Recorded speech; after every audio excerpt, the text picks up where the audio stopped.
नमस्कार दोस्तों, आज के इस वीडियो में हम जानेंगे 7वें, 8वें और 9वें भाव में कैसा रहेगा मंगल ग्रह का फल। दोस्तों, पहले जानते हैं 7वें घर में।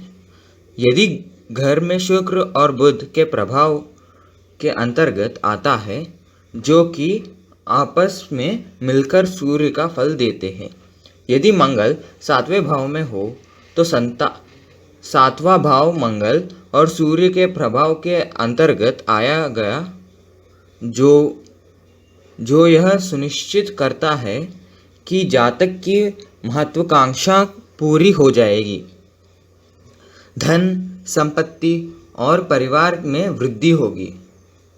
लेकिन अगर बुध भी मंगल ग्रह के साथ स्थित है तो बुध से संबंधित बातों और रिश्तों जैसे बहन, भाभी, नर्से, नौकरानी, तोता, बकरी आदि प्रतिकूल प्रभाव होंगी, अतः इनसे दूर रहना बेहतर होगा।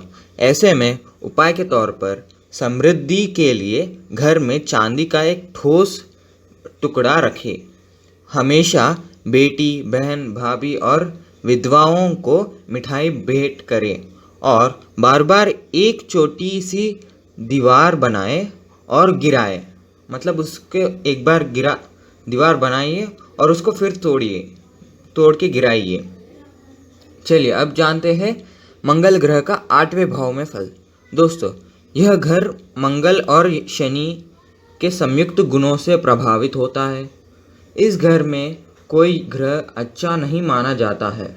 यहाँ स्थित मंगल ग्रह जातक के छोटे भाई पर प्रतिकूल प्रभाव डालता है।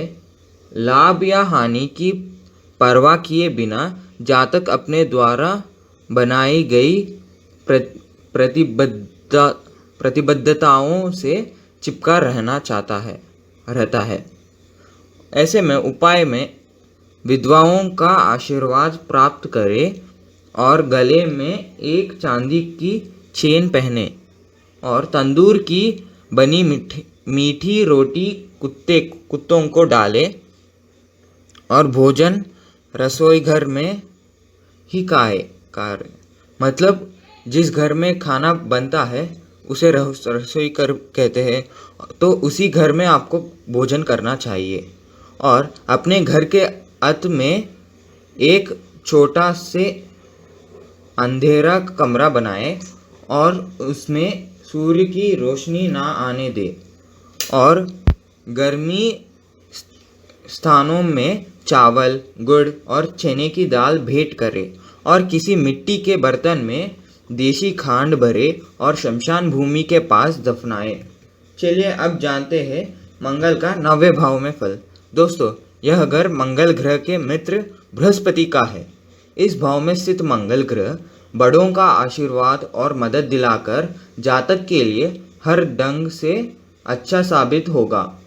जातक के भाइयों की पुत्रियां जातक के लिए भाग्यशाली रहेंगे। सामान्यतः उसके अपने पिता की तरह कई भाई होंगे। भाइयों के साथ एक संयुक्त परिवार में रहने पर जातक के सुख में हर ओर से वृद्धि होगी और जातक अपनी उम्र के 28वें वर्ष तक एक अत्यंत प्रतिष्ठित प्रशासनिक पद प्राप्त कर लेगा और जातक युद्ध से जुड़े सामान के व्यापार में भारी मुनाफा कमा सकता है। अगर अशुभ फल आपको प्राप्त हो रहे हो तो उसमें कमी के लिए अपने बड़े भाई की आज्ञा माने, अपनी भाभी यानी भाई की पत्नी की सेवा करें और नास्तिक न बने और अपने पारंपरिक और धार्मिक रीति रिवाजों का पालन करें और धार्मिक और पूजा स्थलों पर चावल, दूध और गुड़ चढ़ाएं। तो दोस्तों, अगर आपको हमारा ये इन्फॉर्मेशन पसंद आया तो लाइक कीजिए, शेयर कीजिए और सब्सक्राइब कीजिए। धन्यवाद।